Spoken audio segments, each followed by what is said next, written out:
கதை கோடிமரத்தின் அருள். வழக்கமான கிராமம். ஒரு சிறிய கோயில் அருகே சிறுவன் அருண் தனது நண்பன் பாலுடன் விளையாடிக் கொண்டிருக்கிறான்.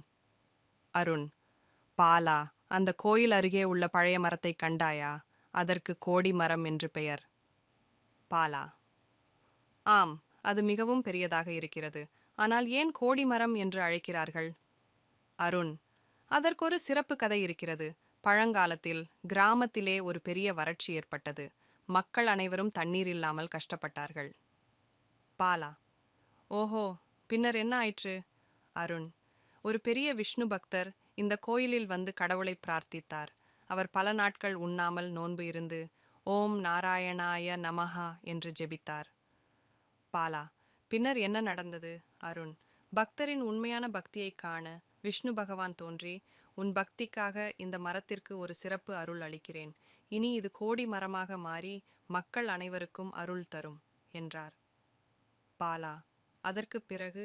அருண்: உடனே அந்த மரம் பரிபூரணமாக வளர்ந்து அதன் அடியில் வெள்ளி நீர் வளமாக பாய்ந்தது. மக்கள் அனைவரும் மகிழ்ந்து அந்த மரத்திற்கும் விஷ்ணு பகவானுக்கும் பூஜை செய்தனர். பாலா: அருண், இந்த மரத்திற்கும் நம்முடைய நம்பிக்கைக்கும் ஒரு பெரிய தொடர்பு இருக்கிறது. அருண்: சரியாக சொன்னாய். பாலா, நாம் நம்பிக்கையுடன் கடவுளை பிரார்த்திக்கும் போது அவர் நம்மை கவனித்துக் கொள்வார். இக்கதை பக்தியின் அருமை மற்றும் கடவுள் நம்மை எப்போதும் காப்பாற்றுவார் என்பதை கூறுகிறது.